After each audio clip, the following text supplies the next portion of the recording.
Ahora vamos a estudiar el sentido trascendente y místico de las 7 leyes de lo Benei Noach. Hay que entender por qué Hashem entregó estos 7 preceptos a los Benei Noach, a toda la humanidad. Para entenderlo, hay que explicar algo antes: el funcionamiento del alma humana. El alma humana tiene dos aspectos: uno de carácter divino y otro de carácter físico, o también conocido como de carácter animal. En hebreo sería Nefesh Elokit, alma divina, y alma animal, Nefesh Behemit. Esto lo explica el Tanya, el primer libro del Pentateuco, ¿sí? Del Hasidismo, que hablamos antes, el Alter Rebbe. En el primer libro ya empieza a abordar el tema de las almas, que todos los seres humanos poseen una chispa divina, solo que la diferencia entre un ser humano y otro reside en lo siguiente: en la magnitud en que la chispa ha penetrado y el papel activo que juega en los planos conscientes o inconscientes del alma. Cuando esta chispa penetra completamente en la conciencia de la persona, a eso se lo identifica como alma divina. Por eso se determina que los judíos, es decir, que según la ley, los que nacen de madre judía o los que lograron convertirse de acuerdo con la Torá, poseen un alma divina. Nos referimos a que logran que eso afecte, ¿sí?, conscientemente el día a día. ¿Qué pasa con alguien que la chispa divina que tiene, que le dio el Creador, no permea su conciencia? Entonces, ¿qué pasa? No, ¿sí?, no ejerce o no obra en consecuencia a la calidad del alma que tiene. Sobrevuela, porque está la chispa divina, todo existe por el Creador, pero es como que sobrevuela sin penetrar ni en el consciente, ni siquiera en el inconsciente. Ahora, un justo gentil, un justo de los Benei Noach, que cumple con las leyes, es aquel que sí percibe la presencia de la chispa divina, es inspirado por ella a seguir ese sendero que Hashem fijó para todos los pueblos, como está delineado en la Torah. Entonces tiene el alma divina activa en su consciente. El que todavía no ha llegado a ser un justo, no es consciente de esa chispa. Entonces no ejerce y no obra en consecuencia. Vamos a hablarlo en otros términos, en términos de Hasidut. Hasidut explica así: la chispa divina o alma de quien está integrado al judaísmo, ya sea por nacimiento o por conversión, es comparada con una or pnimi, una luz interior. O sea, es como una vivencia directa. Por eso se dice muchas veces, entre dos judíos se juntan y se ven cara conocida, y entonces uno dice: ¿dónde nos conocemos? Y mira, lo que sí sabemos que nos conocemos en el monte Sinai. Ahí estuvimos, lo vimos en forma directa a Dios. Hashem habló cara a cara con el pueblo, a diferencia de en otros movimientos donde hay un profeta, donde Hashem le habló supuestamente al profeta, y el profeta les comunica a los demás que es Hashem quien le habló, y no, los demás no lo escucharon. Me refiero a cuando el origen oficial de una religión parte de que alguien lo escuchó a Hashem y para que le transmita a todos. Eso no pasa en la Torá y en el judaísmo, porque ahí hubo una vivencia auténtica. Más de 600.000 personas estuvieron presentes en ese momento. Se detuvo el planeta para presenciar lo que es los 10 mandamientos en adelante. Entonces ya tuvieron, como son testigos de eso, lo vieron ocularmente, hablando, visualmente. Entonces, es lo que se pretende con que sea por nacimiento o después por conversión, que también es la misma idea, porque el que se convierte ya confirma que él estuvo también presente en el monte Sinai. Entonces es comparado a una luz interior, algo vivenciado que pasa a formar parte de su estructura psicológica. Ahora, con la chispa de divinidad, que no estuvo presente en el monte Sinai, una persona que no nace en el pueblo de Israel, por lo menos en esta vida, no se reconoce como haber nacido del pueblo de Israel, sea que lo sienta, piense que sí, tenga alguna duda, pero hasta que no se prueba legalmente hablando, o sea, lágicamente, el camino de la claridad lágica nos puede ayudar mucho a entender cómo identificarnos. Entonces, mientras uno no tenga esa prueba, es decir, o no se vaya a hacer el camino de conversión, la persona es descrita como que la chispa divina tiene una luz abarcadora, ¿sí?, cercana. Es decir, Or Makif Karov. Se experimenta psíquicamente solo en forma indirecta, externa. Eso es cuando alguien no es justo todavía, o sea, no acepta conscientemente las 7 leyes o preceptos de los Benei Noach. Eso es como una luz que rodea la distancia, ya todavía más lejano. Y no desempeña en este caso ningún rol consciente en la experiencia de esa persona como ser humano. Acá hay una mezcla de todo, ¿no? Porque no es blanco y negro. Esto va pasando de lo lejano a lo cercano. Muchas veces estamos más alejados que en otros momentos. No sentimos tanto nuestra chispa divina. Pero eso no tiene nada que ver. Tiene que ver con que si el día que uno empieza a conocer esto, a hacerlo consciente, las cosas empiezan a cambiar. Los desafíos que se nos presentan son distintos. Por eso dice que los desafíos vienen a gente de fe. Dice, no, pero yo pasé desafíos en mi vida incluso antes de tener fe. No, no eran desafíos, porque ¿qué te desafiaba? Te desafiaba la inteligencia, te desafiaba la emoción, te desafiaba que no te desesperás, que confías en que la economía va a volver, etcétera, depende de qué ejemplo.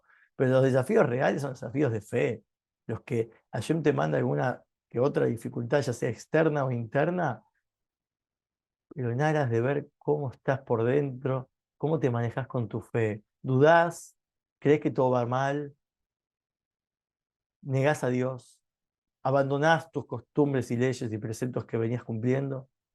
Una persona que pierde el dinero que antes tenía y deja de darse de acá como daba, es un claro ejemplo de una persona que tomó esa prueba y decidió elegir mal.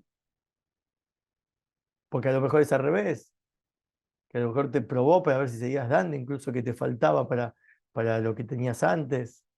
¿Cómo haces? O sea, a veces la prueba se va en los preceptos. Cuando hay preceptos cumpliéndose, ahí hay desafíos de fe.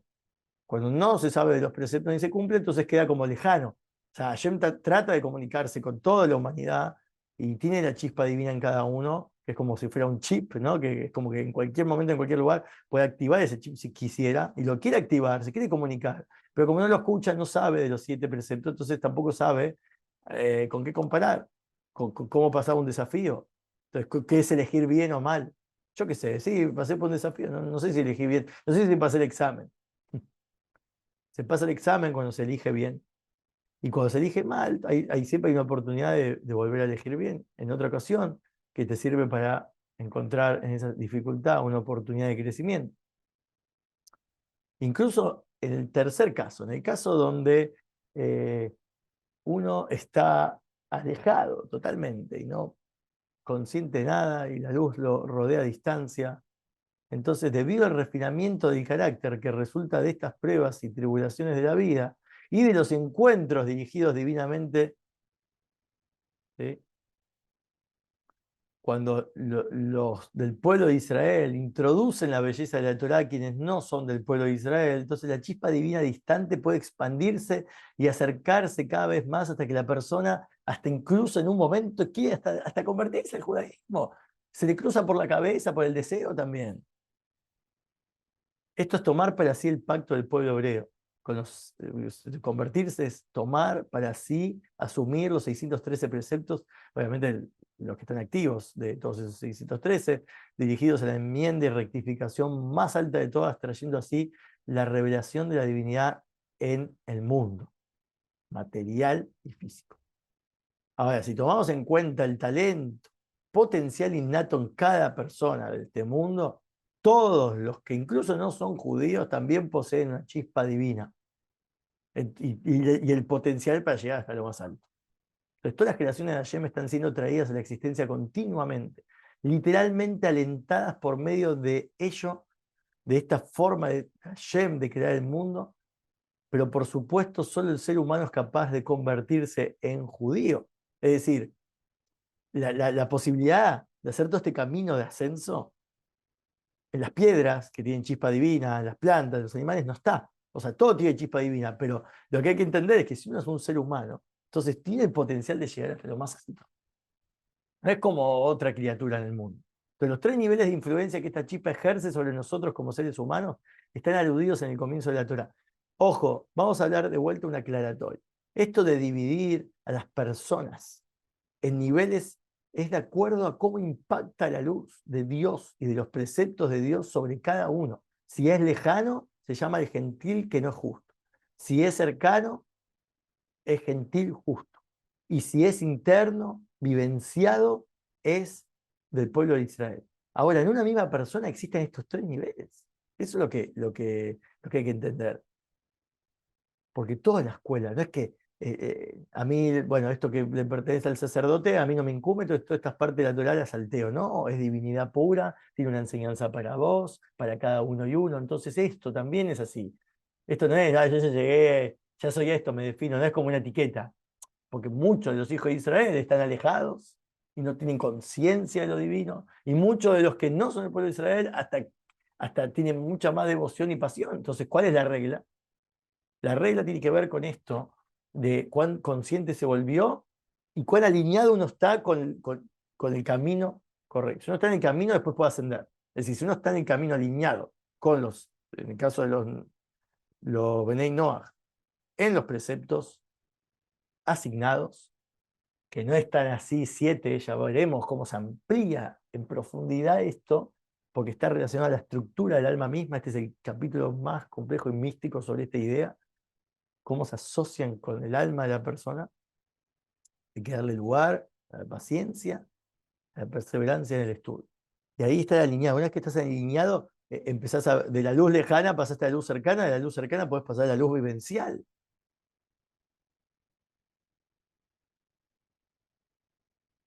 Y esto es maravilloso porque al principio de la creación saluda esta idea. En el principio dice Elohim creó los cielos y la tierra. En la Kabbalah, los cielos simbolizan el alma, la tierra simboliza el cuerpo. Entonces la tierra estaba caótica y vacía, la oscuridad estaba sobre la faz del abismo, el espíritu de Elohim sobrevolaba la faz de las aguas. El estado inicial de la tierra, que es el cuerpo, junto con su alma animal,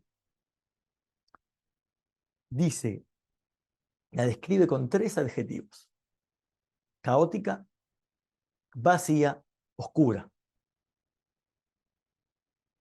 Son las tres cáscaras impuras, las clipot, que la Cábala identifica.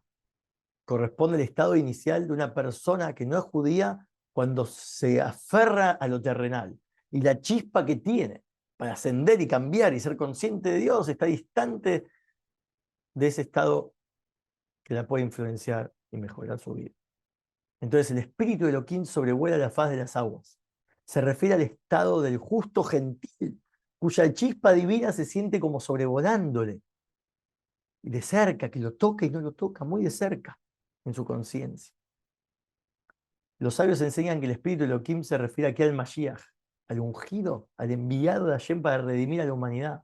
Entonces podemos concluir que la llegada del Mashiach depende justamente de la elevación del nivel espiritual del mundo gentil, desde la oscuridad del espíritu. Eso alentando a todos los que no sean judíos a consagrarse a esta verdad, volviéndose Benei Noach, auténticos, justos, gentiles. Eso es la redención máxima de la humanidad, se dependía de esto toda la vida. Los profetas estaban esperando esto ya desde el comienzo, sobrevolaba el espíritu, la posibilidad de estar consagrándose con esto. Y después dice, Elohim dijo sea luz y fue luz. Esto describe ya el alma que pasa a la conversión o al alma judía. Sea la luz se refiere a la chispa divina que permea ya el plano inconsciente primero del alma judía, y después fue la luz, describe esa chispa cuando permea el plano consciente de ese alma. como son distintos pasos progresivos.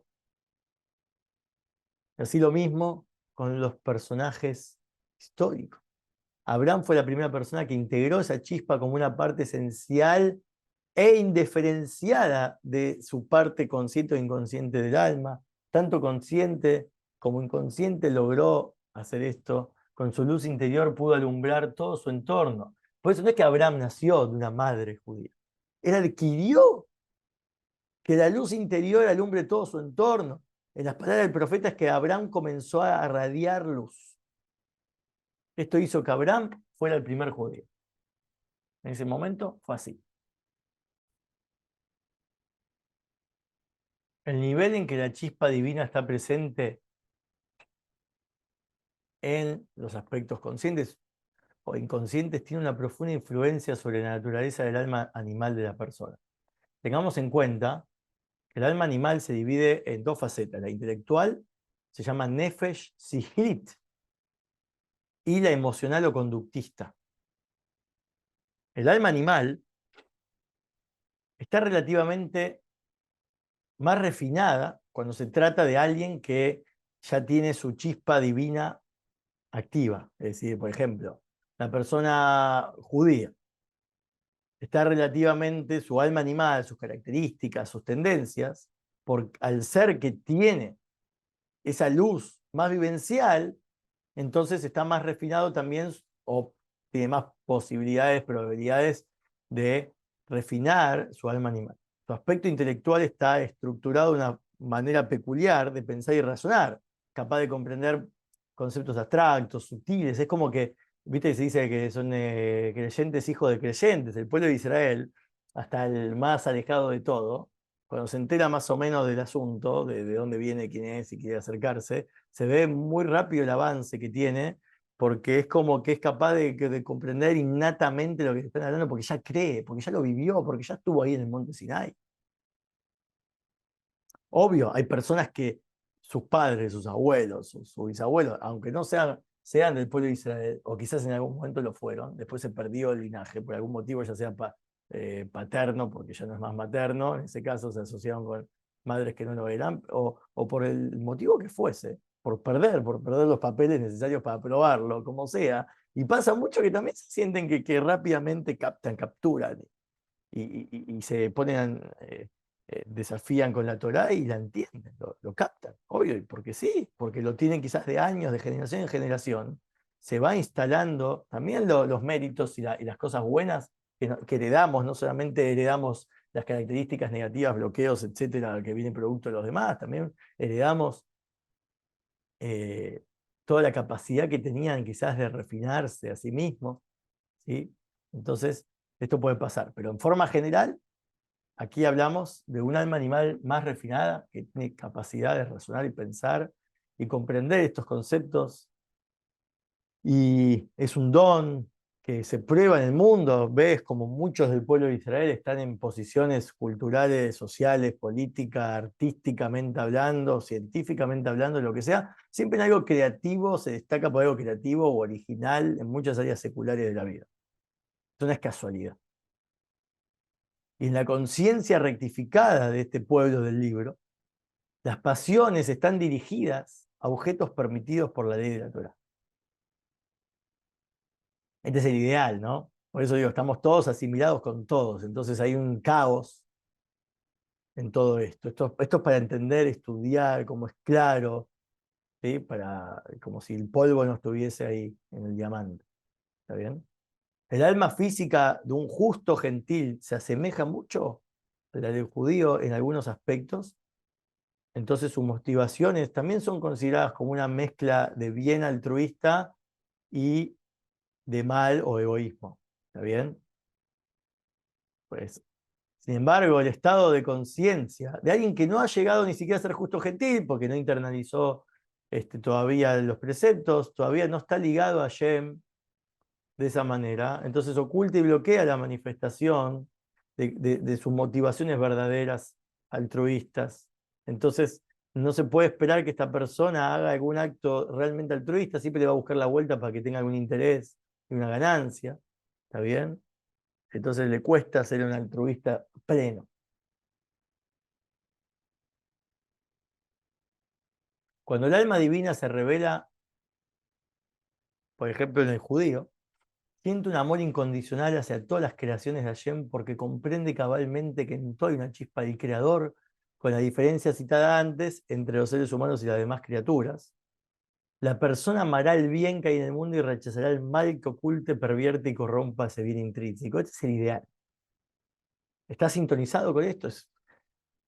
¿Tenés este amor incondicional hacia cualquier criatura? ¿Sabés diferenciar entre unas y otras para amarlas cada uno al nivel que se merecen y que es apropiado? Amar el bien, rechazar el mal. Eso es cuando el alma divina, digamos, está activa, 100%, no hay nada que la oculte, sino lo obstaculice. Bueno, esto es en forma general. Ahora sabemos que Hashem creó con 10 emanaciones de energía divina que permean y manifiestan cada aspecto de la creación. Incluyen al alma humana también. Entonces, el alma humana es creada a imagen y semejanza de estas 10 emanaciones de energía.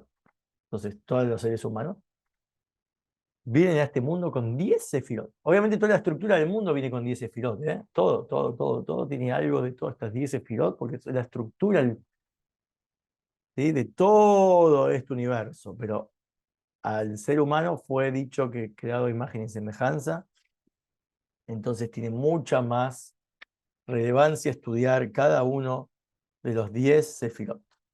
Tanto el alma física como la divina se manifiestan a través de ella, y ambas cuentan con una estructura completa de 10 componentes. La Kabbalah las divide entre 3 componentes intelectuales y 7 atributos emocionales o de comportamiento. Las 3 intelectuales son llamadas Jochma, Binah y Dat, que es un acrónimo de Chabad. Después van a ver el movimiento Chabad, hasídico, del cual vienen estas ideas, de los rebes de Chabad, ¿sí?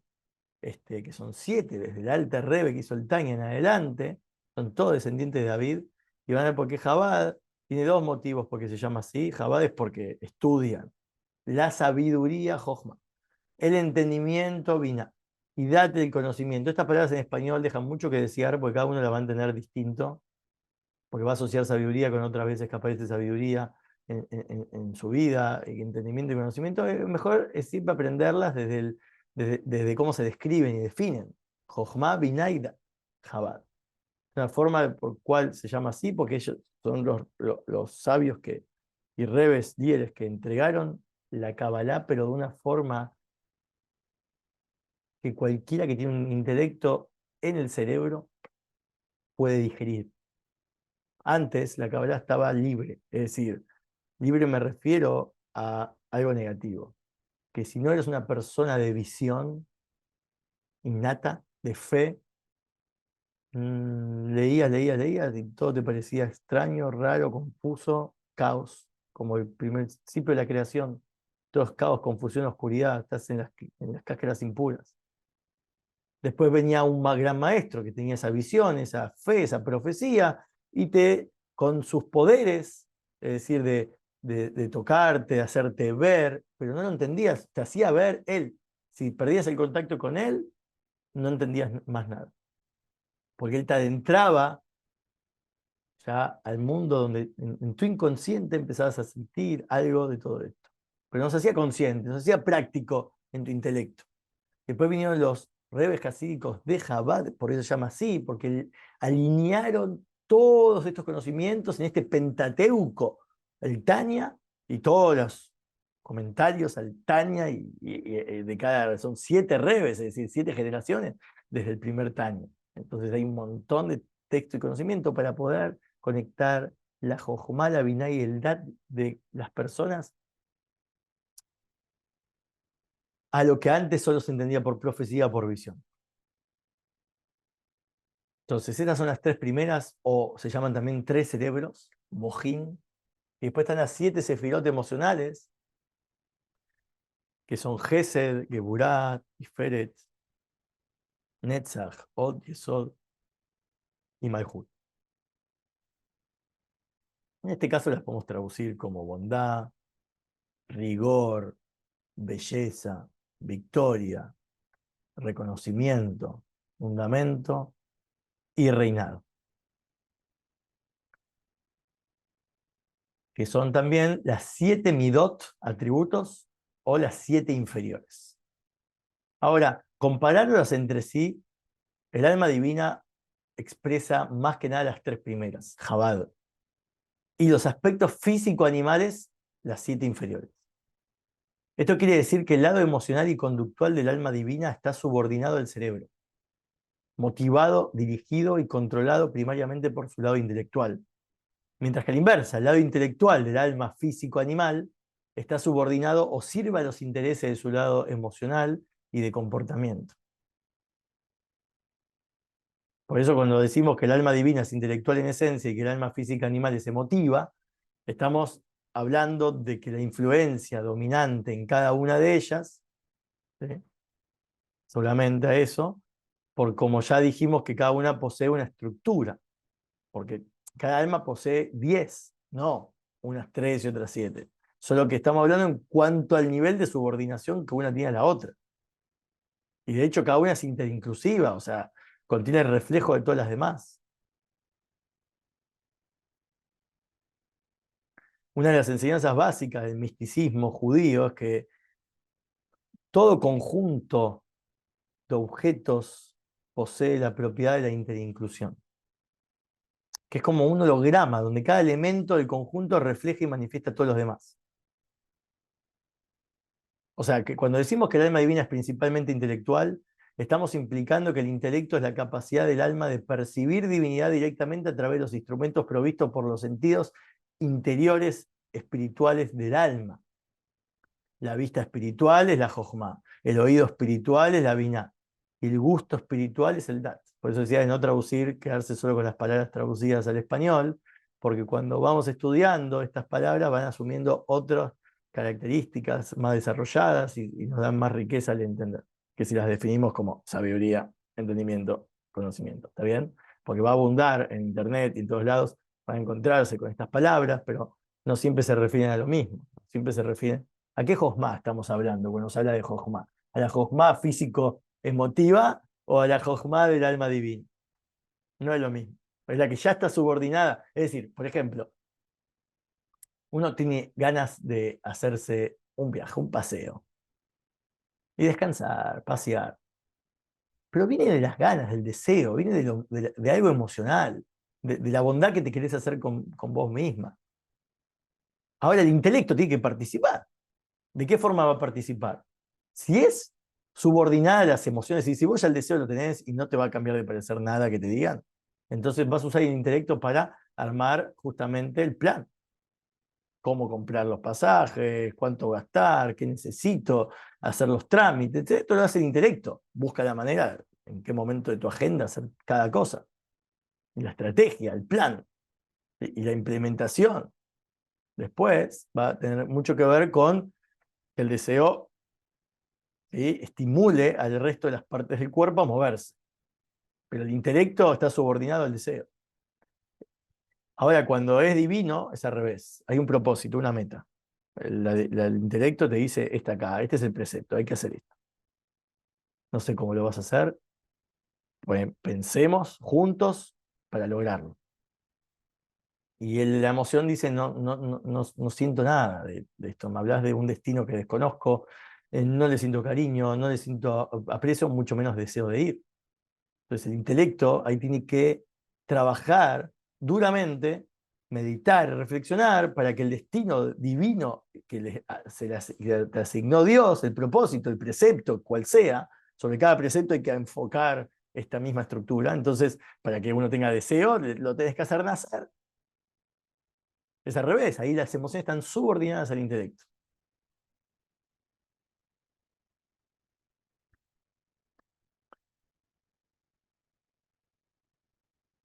Entonces, bueno, esa es la razón por la cual decimos que el alma físico-animal es primordialmente emotiva y las dos emociones primarias,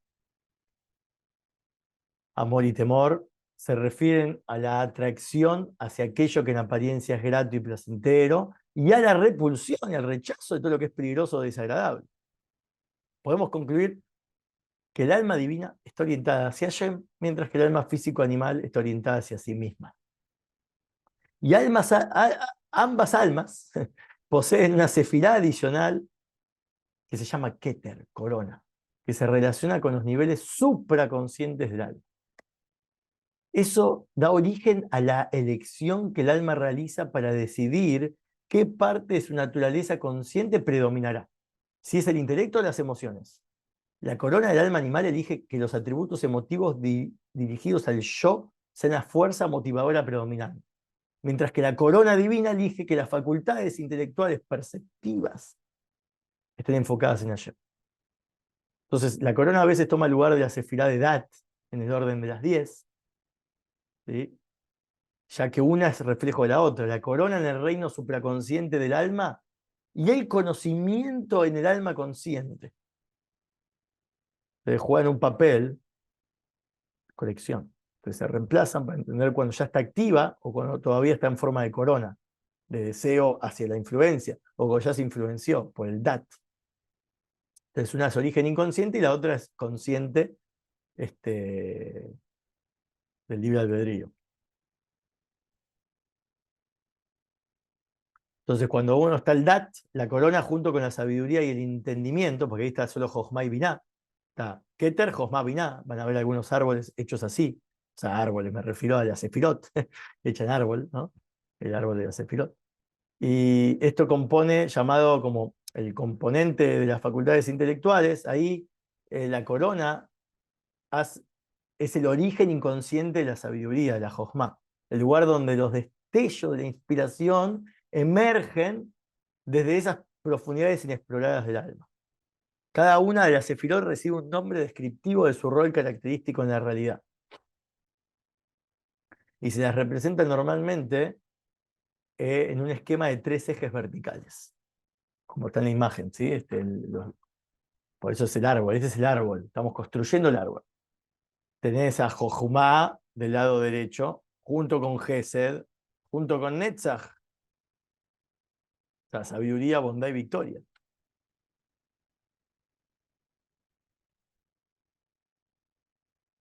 Después tenés entendimiento, biná, rigor, geburá y od a la izquierda. Y después tenés corona, si es dado el caso, o dat, son las del medio, tiferet, belleza, fundamento y esod. Y reinado en el eje central. Sí, por eso el eje central van a ver que hay más que las de la derecha y la izquierda. Bueno, entonces está la supraconsciente, las facultades intelectuales y los atributos emotivos o impulsos del comportamiento. Entonces, acá lo más importante es entender que hay dos modelos, el del 3 y el del 7. La división principal de las intelectuales y las 7 emocionales marca una gran diferencia entre el alma divina y el alma animal. ¿Está bien? 3 y 7. Una está gobernada por el 3 y la otra por el 7.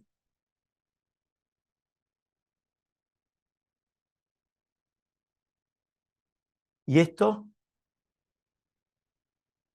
aprender qué aspecto del árbol sefirítico, sefirótico, representan con la finalidad de entender mejor el lugar que ocupan los 7 mandamientos universales noágicos en relación con el resto de la Torá. Hay una clara y obvia correspondencia mística entre las 7 leyes y otras instancias en las cuales encontramos el 7 en la Kabbalah y el Hasidut. Todo lo que tenga que ver con el 7. ¿Está bien? Además de esta alineación en los 3 ejes que mostramos antes, tenemos otra relación 3-7 en el modelo de la Sefirot. 3 porque no solamente Jochma, Binah y Dat como 3, o Keter, Jochma y Binah 3, y después están las otras 7, también está derecha, izquierda, medio. Es 3 también. Y 7, ¿sí? Todas las que van adentro. Están los ejes verticales, ¿está bien? Donde crean un balance, tikkun, rectificación, enmienda, esa es la idea. Justamente tikkun está relacionado en hebreo con la palabra kab, línea. ¿Te acordás la línea que hablamos, que la Kabbalah decía del rayo de luz divina que brilla en el vacío primordial creado por el Tzimtzum, por la desaparición aparente, ¿no? de la luz infinita del Creador, para hacer lugar a la creación? Entonces el caos se manifiesta con los tres ejes, líneas del mundo rectificado de Atzilut, el mundo del Tikkun, con su esencia reflejada en la línea central del árbol de la vida. Esto es cuando solo con las sefirot están alineadas a lo largo de tres ejes es posible alcanzar un estado de rectificación. A tenerlo en cuenta. Alinear los tres ejes derecho, los tres ejes izquierdo, tres ejes del medio. ¿Sí? Es decir, uno de estos ejes. Bueno, ahora esos tikkun, el tou, el caos, que son los mundos primordiales que se destruyeron en el proceso que dijimos antes, que es el proceso ordenado, divinamente conocido como la ruptura de los recipientes, eran inestables, porque sus sefirot no estaban alineadas en tres ejes, impidiendo que exista una interacción entre ellas. Si no está alineada, entonces o la sabiduría es muy buena, pero la persona falla en la bondad, o la persona entiende mucho, pero falla en ponerse disciplina, entiende, pero nunca asiste. Hay distintos ejemplos para desconectar una sefirot de la otra en el eje. Y eso es caos, porque ya no interactúan unas con otras, ¿no? Y tampoco se unifican. Porque la unificación de las sefirot entre sí y la interacción entre ellas endulzan y rectifican la realidad, porque revelan el bien divino inherente a todo lo creado. Cuando uno es egoísta, entonces estudia algo porque quiere entender, y no le importa que el mundo le invirtió en esta persona para que entienda eso, pero para que beneficie al mundo. Los que estudian carreras infinitas y que no terminan más porque hacen doctorados, profundizan y se quedan encerrados en laboratorios infinitos que les viven pagando, pagando, pagando, pero después no producen nada más que notas en revistas. Es tremendo la impotencia de esas personas que pagan y que muchas veces lo dejan de hacer justamente cuando no hay resultado. Y también cómo se mide los resultados.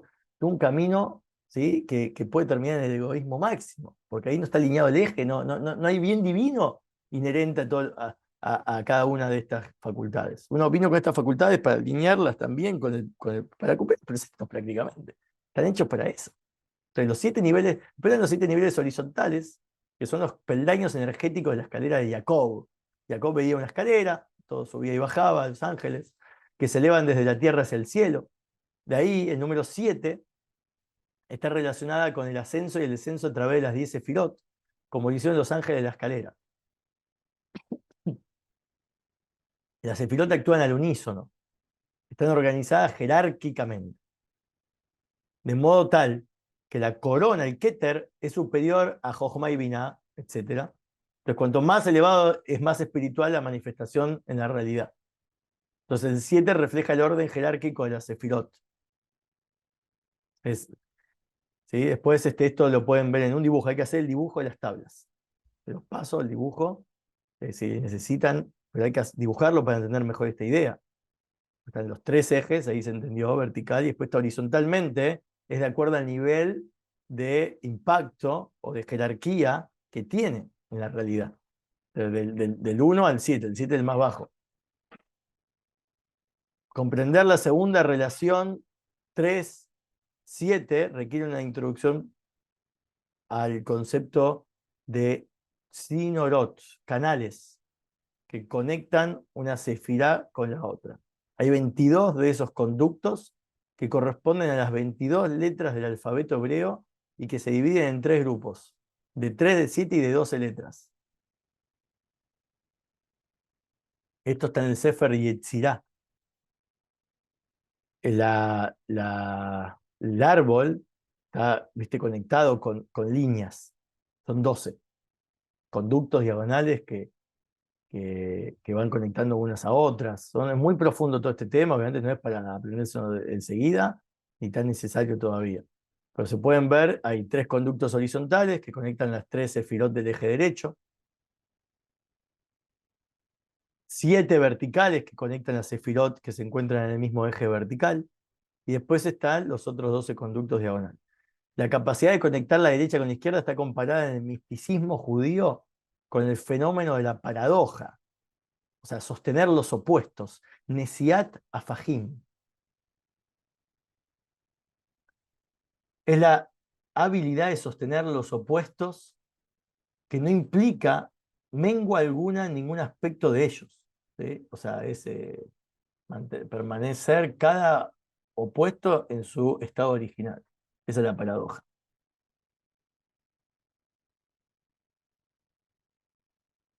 En referencia a la naturaleza humana, los 3 conductos horizontales son capaces de unir los opuestos del alma, mientras que los 7 verticales solo pueden conectar manifestaciones de la misma naturaleza espiritual esencial del alma. O sea, en Hasidut existe la habilidad, esto de dar, el deseo de dar está en el lado derecho, el deseo de recibir en el izquierdo. Y es indispensable que el eje central lo que hace es balancear la dinámica de dar con la dinámica de recibir. Las 7 funciones nos permiten ascender y descender por los niveles de energía del árbol de la vida. O sea, los 7 que iban verticalmente es lo que te permite el esfuerzo espiritual que refleja cómo el alma la hace aspirar a niveles de conciencia cada vez más elevados. En vez de mantenerse en la introspección internalizar la esencia divina del nivel en que se encuentra en el presente. Para poder ascender hay que conectarse con los similares, para arriba, no con los opuestos. Los horizontales trabajan con opuestos, los verticales con los similares. Entonces, el rol, volviendo al tema de los distintos pueblos, el rol del pueblo de Israel en el mundo es ser una nación de sacerdotes y luz para las naciones. Eso está en Éxodo 19:6, en Isaías, en Isaías 49:6, luz para las naciones, una nación de sacerdotes. Y esta función está asociada con el número 3, con las 13 sefirot intelectuales, con los 3 ejes, dijimos, del equilibrio del árbol, los 3 canales horizontales que conectan los opuestos derecho e izquierda. Ahora, el rol de los Benei Noach y justos gentiles complementa al de los judíos, porque se conecta sobre cualquier otra función, sobre el 7. 7 sefirot emocionales, 7 niveles de energías que ascienden y descienden, 7 canales que conectan las sefirot que se encuentran en el mismo eje. Todo esto que digo, porque es una idea compleja, pero toda la idea era hacerla desembocar, ver la razón mística y la conexión entre los dos pueblos. Entonces, la gran parte de la identidad judía siempre se vio imbuida del 3. El pueblo judío desciende de 3 patriarcas, Abraham, Isaac y Jacob. En nuestras plegarias decimos el Dios de Abraham, el Dios de Isaac, el Dios de Jacob. También la bendición sacerdotal está compuesta de 3 bendiciones individuales. Que Hashem te bendiga y te proteja. Que Hashem haga brillar su rostro sobre ti y te gracia. Que Hashem vuelva su rostro hacia ti y te dé paz. Y también la Torah es triple, porque son los 5 libros de Moshe, los profetas y las escrituras, o sea, el Tanaj. A un pueblo triple, sacerdotes, levitas, israelitas, en un mes triple, que era el tercer mes de Sivan, por medio de 3 líderes, Moshe, Aarón y Miriam. Entonces, aunque el número 3 es innato en la estructura mental del pueblo de Israel, de todas maneras está subordinado a su fe absoluta en la unicidad esencial de Hashem que lo trasciende. Sería como la corona. Al acercarse a la sabiduría de la Torá que une la mente con Hashem, los elementos divinos del alma se vuelven absolutamente conscientes del uno absoluto. Y esta es la verdad que debe reflejar quien vive en la plenitud del pacto. Esa es la misión del pueblo judío respecto de todas las naciones. Ahora, la esencia innata del gentil está basada en el número 7. Existen 70 naciones, 7 por 10, o raíces étnicas nativas que se dividieron en la época que los descendientes de Noah se dividieron en la Torre de Babel por 70 lenguas, 70 naciones nativas originales. Estas 70 naciones o raíces étnicas también se relacionan con las 7 naciones particularmente cananitas que ocupaban la tierra de Israel, que se llamaba la tierra de Canaán, antes que entre el pueblo de Israel ahí, ¿sí? Antes que la entrega del pueblo judío. Son estas 7 naciones que hay que conquistar, y las naciones se comunican entre ellas utilizando 70 familias diferentes de lenguas. Entonces el 7, el 70 es una característica también especial del pueblo de Israel. El 7 denota cariño, porque dice que todos los séptimos son preciados, son queridos. Ahí en el Midrash Vaikra Rabá, Hanoch fue la séptima generación de la humanidad desde Adán. Y Hanoch fue querido, fue uno de los grandes maestros de las 7 leyes universales. ¿Sí? Después vino Matusalem. Mientras que Moshe fue la séptima desde el pueblo judío, desde que Abraham inició toda esta idea búsqueda monoteísta, relacionada ya enfocada a la creencia del Dios uno, a que la luz sea más vivencial, como dijimos antes. Son distintos patrones de 7. Hanoch es el epítome del justo gentil, que es un judío potencial, siempre lo es, siempre se lo trata como un judío potencial, siempre, que tiene la capacidad de ascender a ese nivel, y es visto como un mentor espiritual. Hanoch es el primer mentor espiritual, digamos, de alguna manera, hablando desde que hay mentores, después pasó a Matusalem, Matusalem le enseñó a Noach, Noach a su hijo Shem, Shem fundó una yeshiva, un lugar de estudio de estas 7 leyes, donde está con Eber, con su hijo Eber, Shem y Eber. De hecho, Rivka, cuando quiere consultar qué le pasa en su panza, va a la yeshiva de Shem y Eber, o sea, ya se sabía, eran grandes sabios que podían ver a través de la panza que estaba pasando por profecía. Jacob se escondió en esta yeshiva de su hermano Isaac, que lo quería matar, un montón de años, como 14 años, y esos 14 años que estuvo estudiando, si solo había 7 leyes, obviamente, todo esto, toda la mística detrás, todos los conceptos, y ellos eran todavía gentiles. Entonces vemos el poder que tiene. No se pueden separar los pueblos tienen una historia en común y están alineados por todos estos números y por todas estas conexiones. Entonces también para el judío el Shabbat, que es algo que es el séptimo día, cualitativamente diferente a los 6 días de la semana, es un día sagrado, de cualquier quehacer mundano, un momento para, digamos, experimentar trascendencia de Hashem, su presencia sobre todo, a diferencia de la persona que no es judía, que el 7 describe la consumación de la realidad secular. El séptimo día no es que es diferente a otros desde la perspectiva de alguien que no tiene que hacer Shabbat. Entonces, ¿cómo se la ve el séptimo día? ¿Es un día de trabajo? ¿Puede ser un día de trabajo también? Un tiempo de experimentar cómo la divinidad está inmanente. ¿Se acuerdan? Sobeb y Memale.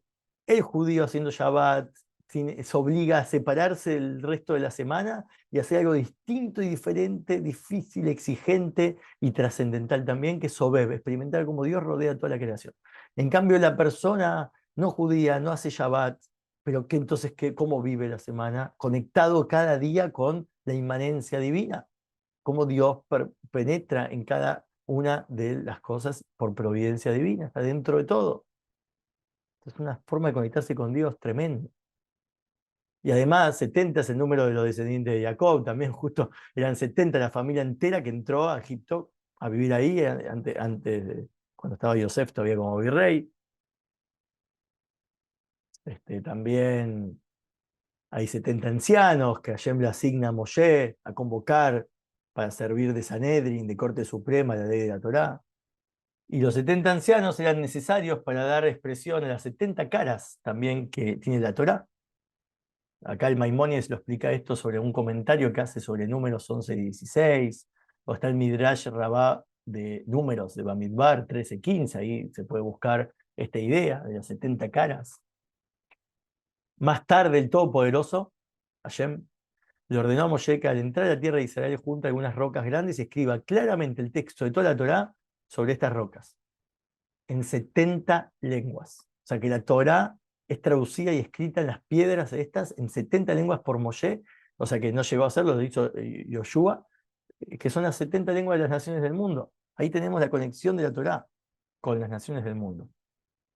Este último ejemplo de la importancia del número 7 en relación al pueblo judío y la Torá es la base fundamental de la tarea encargada a este pueblo de instruir a las naciones del mundo en los caminos de Hashem. De este ejemplo que ordena hacer accesible la Torá completa a cada ser humano sobre la tierra, a cada lengua, sin prejuicios ni precondiciones, aprendemos entonces que Hashem desea que todos los pueblos y todos los hombres tengan la oportunidad de adoptar la Torá completa, convertirse finalmente al judaísmo al final de todo el proceso e integrar su chispa divina por completo. O sea, hay una idea así. Y estas ideas del 7 y el 3 nos va a ayudar a entender lo intelectual y lo emocional, la idea del monoteísmo versus pluralidad, la forma de capturar una y la otra, porque cuando el 7 lo emocional, refleja unidad, o sea, la unicidad de Hashem, es cuando los poderes emocionales y de conducta sirven a la búsqueda espiritual de los tres poderes intelectuales y les están subordinados. Y en las almas, que el orden es inverso, que los poderes intelectuales sirven a los deseos mundanos de los poderes emocionales, hace que se identifiquen con la pluralidad de lo material. Porque lo material, cada cosa pide, como yo, es tu propio, un jefe que te pide atención y que lo tengas, que lo consuma. No parece no se pusieron de acuerdo, no trabajan en conjunto. Al contrario, es competitivo, todo llama tu atención, ¿qué me tomás? A mi marca, esto, lo otro. Todo lo material implica división, pluralidad. Y cuando sus emociones están a disposición de eso, y utilizas tu intelecto para consumir esto, el intelecto, ¿qué va a hacer? No está refinado y no cumple su función divina, entonces cree que hay muchos dioses. Son los dioses que uno consume. El dios café, el dios de tal comida, el dios de tal materia que quiero estudiar, el dios de tal sillón que me quiero comprar. Todo es un dios. Todos pelean por que su marca esté posicionada, su producto sea el dios de este universo. Pero cuando el intelecto subordina las emociones, muchas veces se ve esto en los sabios, en el Talmud, que, por ejemplo, el pararrayo. El pararrayo nos dice, bueno, en 1800, ¿no? Algo así, se creó, se inventó, se patentó, diría yo, pero en la Torá ya estaba el pararrayo. Los sabios querían saber las leyes del Shabbat, y en una conversación relacionada al Shabbat, qué hacer, qué no hacer, si se puede poner lo que se solía conocer como un palo así de hierro, que se ponía en los graneros ahí para las gallinas, que los rayos no las maten y pase por ese hierro como cable conducto. Acá tenemos un pararrayo, pero ellos no es que estaban tratando de descubrir el pararrayo. El pararrayo era algo que ya tenían y usaban para analizar, para ayudar a que las gallinas no mueran por las lluvias, pero se menciona en una conversación de debate si se podía usar ese pararrayo cuando ya había empezado Shabbat, si lo podías poner en Shabbat o ya era tarde, por ejemplo. Entonces ellos estaban interesados en saber cómo se cumple el Shabbat. Y no se pusieron a pensar que ese pararrayo era algo que se podía vender. Si lo vendemos, nos hacemos ricos y patentamos y lo llamamos así. Ellos estaban ocupados en saber la ley. Entonces, por eso se ve en el Talmud abunda la tecnología de hoy en día, abunda, está ahí en el Talmud, está en un montón de cosas tremendas del futuro, están escritas ahí en los debates, porque el foco, ellos están usando su mentalidad para entender los preceptos y el objetivo divino. Y si eso viene acompañado de, entonces tengo que estudiar como el Maimónides, la carrera de medicina o astrología, para deducir mejor las reglas o para ayudar a más personas a acercarse al camino, entonces lo hago. Entonces ahí está trabajando no el deseo sobre la intelectualidad, sino la intelectualidad subordinando el deseo. Entonces hay unicidad de Hashem, hay monoteísmo en esa mente refinada que trabaja así. Porque todo le sirve para Dios. Todo en este mundo es algo que puede tener lugar, ya sea de ejemplo para no hacer o de ejemplo para hacer, con respecto a Dios. En cambio, como dijimos antes, el otro solo ve todo lo que puede obtener, entonces ve muchas cosas distintas y entra en la pluralidad, y eso le hace que su mente también acepte la idea y conciba la idea de la pluralidad en Dios. Entonces, para la persona que quiere ser como alineado al alma judía, el desafío de ascender y descender de los 7 niveles es algo secundario. Ascender y descender no es el objetivo primario. Es decir, cuando depende del compromiso de vivir una vida de Torah balanceada, el empeño por ascender y descender la escalera sefilítica peldaño por peldaño, sí es positivo. O sea, en aras de comprometerte a lo que la Torah te pidió, sí, reflejando el deseo del alma de unirse conscientemente con Hashem. Pero cuando ascender a niveles de conciencia cada vez más altos se convierte en nuestro motivo principal por sobre el compromiso de cumplir con la voluntad de Hashem tal como está revelada en la Torah, eso ya es un reflejo de nuestro egocentrismo básico. O sea, algo egocéntrico está esencialmente aferrado a la tierra y a pesar de que aparenta que está buscando espiritualidad, es solo en aras de una gratificación, ¿sí? De llegar a la gratificación de sí mismo sobre la tierra. Hay personas que buscan la espiritualidad para sentirse cada vez mejor, más pleno, más feliz y están con una sonrisa ahí, entonces comen mejor y se visten más light, más... Y eso están buscando hacia sí mismos nada más, consagrándose a sí mismos, gratificándose, es como una autosatisfacción, que ahí tiene una tonalidad espiritual, también es más digna que el que la busca solo consumiendo materia, pero a fin de cuentas llegan al mismo resultado. En cambio, la elevación espiritual tiene que ser un deber y un compromiso para ser mejor persona, para poder cumplir mejor los preceptos, para poder entenderlo mejor, para poder tener menos dificultades, entonces estar más ligero como para cumplir los preceptos, no puede estar más ligero como un fin en sí mismo. Entonces, al empeño por cumplir tanto los 248 preceptos positivos y los 365 negativos, que prohíbe la Torá las cosas que hay que abstenerse, eso, el balance de eso es el tikkun. Y el eje central justamente es el carácter sagrado de nuestros pensamientos para las acciones. O sea, está el derecho, los 248 positivos. Izquierdo, 365 negativos.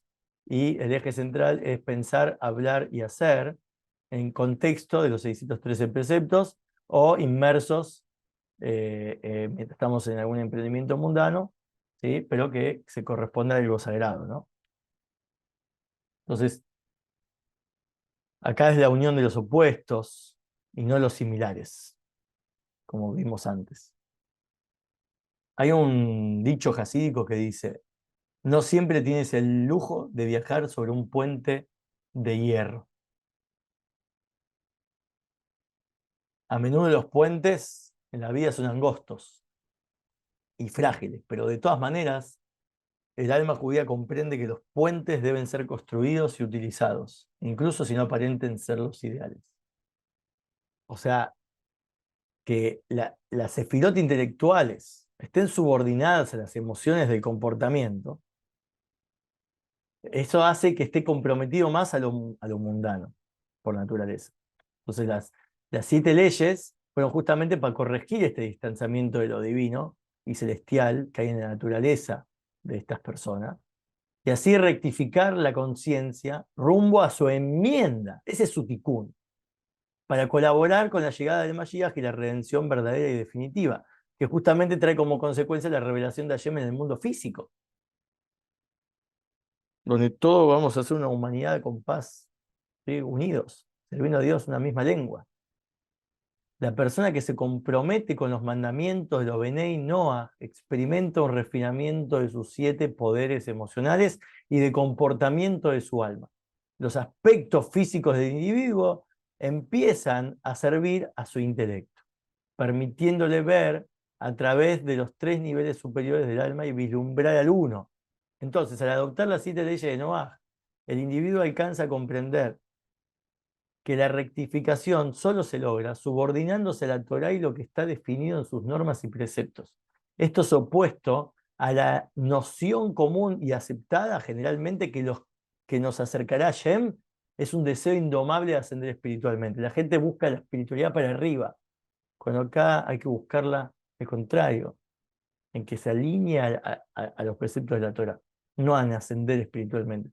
Y eso es posible comprender entonces cómo Hashem ha creado un mundo lleno de opuestos, con la finalidad de que sean unificados conscientemente por todos los pueblos, revelando así su unicidad completa. Cuando este proceso tiene lugar en su interior, frecuentemente de modo repentino, la persona experimenta una profunda transformación espiritual, mas si de algún modo se resiste o lo evita, será incapaz de aprehender, no aprender, aprehender con H, que es agarrar intelectualmente, por decirlo así, la verdadera unidad de Hashem y puede, entonces, si se niega a hacerlo, puede caer en la idolatría, que se manifiesta en cultos distorsionados de diverso tipo, culto a los astros, a la naturaleza, panteísmo, yoga, culto al dinero, como algunos de los muchos ejemplos que hay.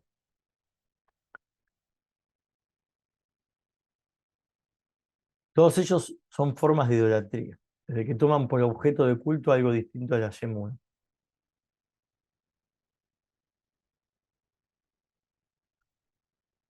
En la próxima clase veremos los colores del arco iris conectados justamente con que ese es el momento del pacto de Noah.